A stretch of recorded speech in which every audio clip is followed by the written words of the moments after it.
good may you each one of our hearts be acceptable in your sight, for you are our strength and our Redeemer.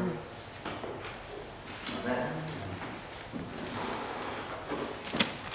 How many people here, show of hands, have had somebody do something really lousy to them that they have a real hard time forgiving? I'm surprised there are a couple of hands that are not.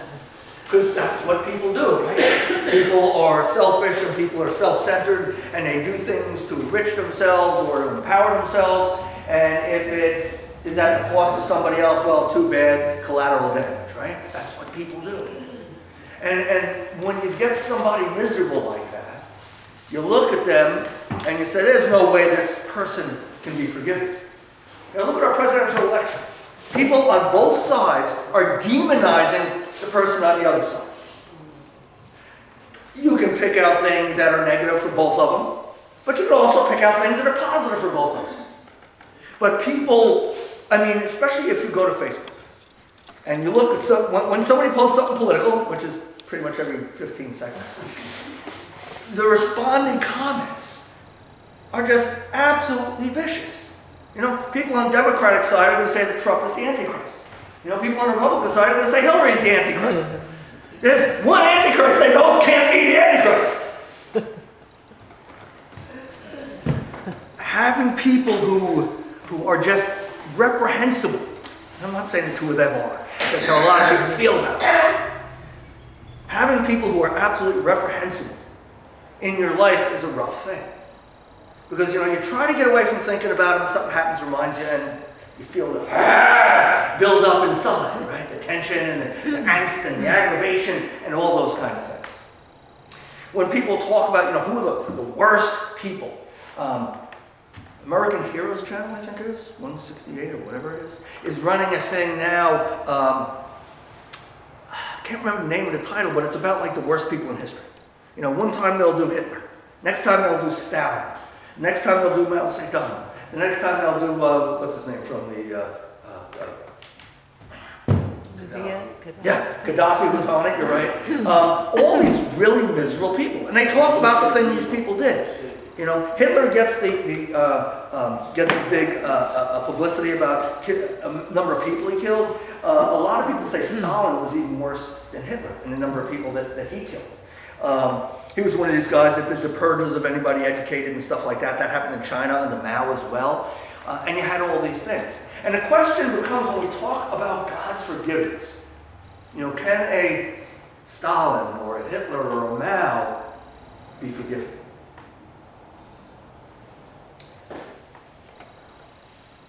Paul, do you forgive me? And I'm like, you know, I don't know if I can. When you see somebody who does something absolutely lousy, and if they do it to me, all right, but I can probably get over it because it's me. Do it to one of my kids, somebody I care about. You know, how do you forgive in those instances? It becomes really, really, really hard, if not impossible. This story, Zacchaeus would have seemed to be one of these people. Remember, you're talking a society that did not have access to information from every place else, as opposed to us. They knew, basically, people knew what they knew. Jesus never traveled more than 30 miles from where he was born in his entire lifetime. There are some theories that in that place from, my wife likes to say that she was like Jesus growing up, because the kids don't know anything about her from the time she was 13 to the time she was 30. and we don't know anything about Jesus. You know, we have the time in the temple, 12, 13 years old, and then he comes out in the wilderness for his ministry at 30. What happened in the middle? There's some theories that say he went to India and studied there, because an awful lot of his teaching reflects things that are common in teachings that happen in India. But that's pure conjecture, we don't know. What we do know is he never traveled more than 30 miles from his home, and the people he saw would have been in the same place. So they wouldn't have known about what was happening in China. They wouldn't even know China existed. Babylon, Syria, places like that were relatively close that they heard about. Rome, of course, because Rome was the conquering empire. But beyond that, they wouldn't know anything. They knew what was in their own experience and in that own setting. So they wouldn't have known about these horrendous tyrants. Who were the bad guys? Well, the Romans, of course. You the emperor, whoever was Caesar at that time, that would have been a miserable person, right? The governor, who exercised the emperor's authority in town, and the soldiers who enforced it with the spears, stuff like that. And then people who worked with them. Now, you know what? If I am a first century Jew living in Israel or in Jerusalem or someplace around there, I can kind of understand the Romans and kind of even almost forgive them. Because they're Romans, and that's the way they are. It's not their fault. That's what those people are like. We've heard that said too before, right? That's what those people are like. So you kind of got to cut them some slack, because after all, they're Romans. You can only expect so much.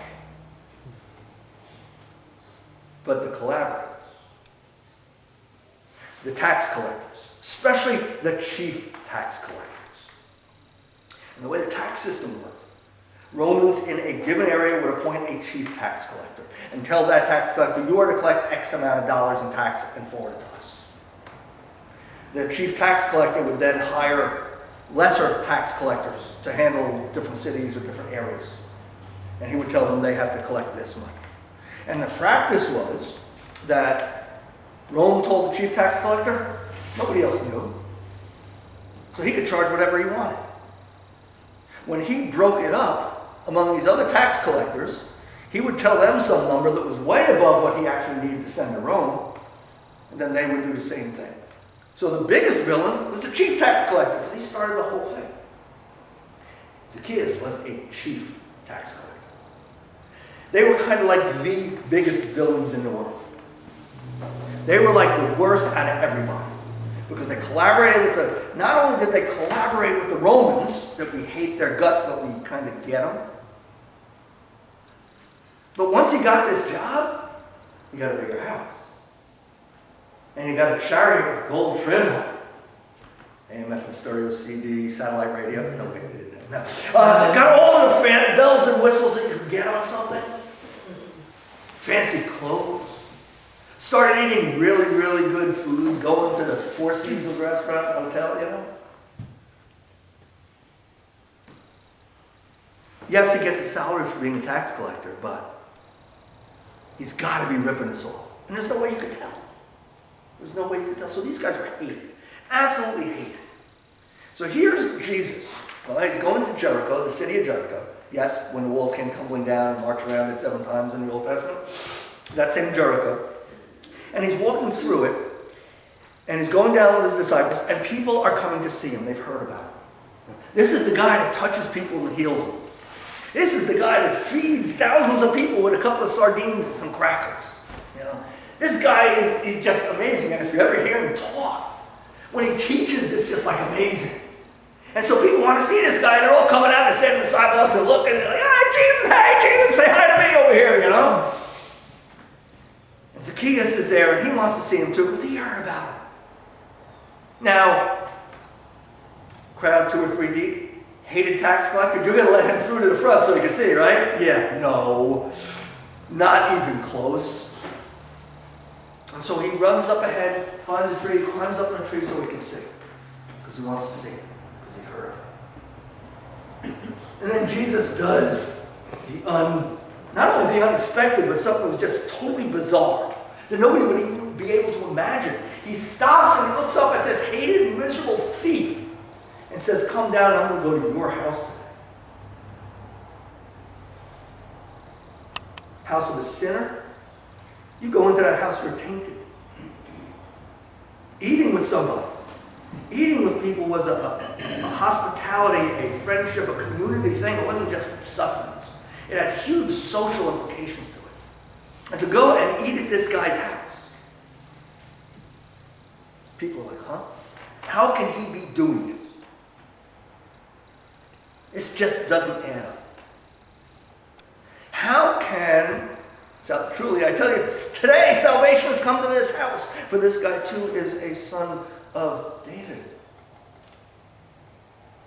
God's sitting there, he's forgiving his sins. Now, some people believed he was the Messiah. Some people weren't sure.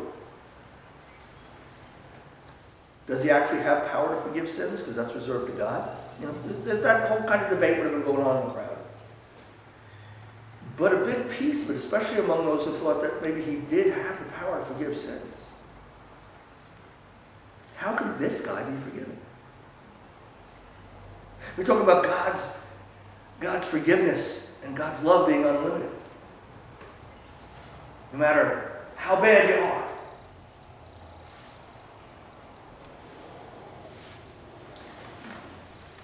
The vilest offender who truly believes that moment from Jesus a pardon receives.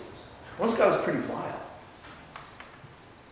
When we talk about that, the vilest offender, who is the vilest offender? Hitler, Stalin, Mao. Could them? Question. If Hitler received Christ on his deathbed, is he in heaven? Right? We've all heard that. Is there a limit to God's forgiveness? The people of that day, seeing Jesus say that Zacchaeus was forgiven, notice he did, before that happened, he demonstrated real repentance. I'll give away half of everything I owe to the poor, and if I cheated anybody, I'll give back 4 times as much. With repentance is forgiveness. And yeah, you know what? If Hitler truly accepted Christ, truly repented on his deathbed, yeah, he'd go to heaven. Now, I couldn't do that. But I'm not God. I just work for him. We have all done stuff that, we look back on and say, how could I have ever done that? That's not like me, and I'm so ashamed that I did this thing. This story tells us today that no matter what it is that you've done, or for that matter will do, no matter how bad it was, no matter how heinous it was, no matter how much it hurt other people, God's forgiveness is still available to you. Yes, forgiveness requires repentance, true repentance. Not saying, I'm sorry, and 5 Hail Marys and 3 Our Fathers, and you're good to go. Okay? Those practices are a way of demonstrating repentance. And you can do them empty, or you can do them in a true spirit. The mafiosos who, if you watch The Sopranos, they go to confession, they're good to go. Yeah, they're not repenting. They're going through emotions. And that's not what we need to do in order to be forgiven. But we need to be truly repentant. And if we are, God's forgiveness is there for us. And I mentioned earlier that at conference we talked about taking the church out into the community, being actively involved in our community and finding ways in which we can engage with people and spread the love of God and Jesus Christ. Matter of fact, I was talking to the manager over here at the Food Imperium. He said, we got this big empty spot next to the building, the parking lot, and we don't need it. If there's a church that wants to do something there, great. Just let us know. Getting into the community. That message, that no matter what you've done, no matter how bad it was, that God's forgiveness is still available to you and you are loved ridiculously to the point where it doesn't even make sense, is something that people don't get. Do you see anything in our society at large where that is there? If it's not God connected? No. Because that's only available through God. Your job, my job, all of our job, is to let people know about that. Getting out to the community is a way to do it. Helping to introduce people to Jesus Christ and let them know that this unreasonable, ridiculous, outlandish love and forgiveness is available to everyone. That's what this tells us. That no matter who we are, where we are, what we are, God's love is available to us. And there's a lot of people out there who don't know about that. Remember what the last thing, God bless you. Remember what the last thing Jesus said before he ascended to heaven was? Go out into the world and teach people everything that I've taught you, baptizing them in the name of the Father, Son, and the Holy Spirit. I'll be with you always to the end of the age. Our job, we call it the Great Commission. If we're Christian, and we claim to be Christian, if we really are Christian, we don't have an option on that. It's not, you know what? I'm heading up to heaven now, and if it wouldn't be too much trouble, go out and let people know about, no, it's not. It's a commandment. Let people know about the love of God. A lot of different ways to do that. It's going to vary for each one of us. And just as there is no limit to God's love and forgiveness, if we're doing some things that do that, that's great. What more can we do? Because we can always do something. Come up with ways like that. We can do it as a community and we can do it as individuals. Just remember that you're loved, and remember to let others know that they're loved. Let's pray. Lord God, we give you thanks for your place in our life, for the opportunities you give us, for the forgiveness that comes to us, even though it doesn't make a whole lot of sense to us.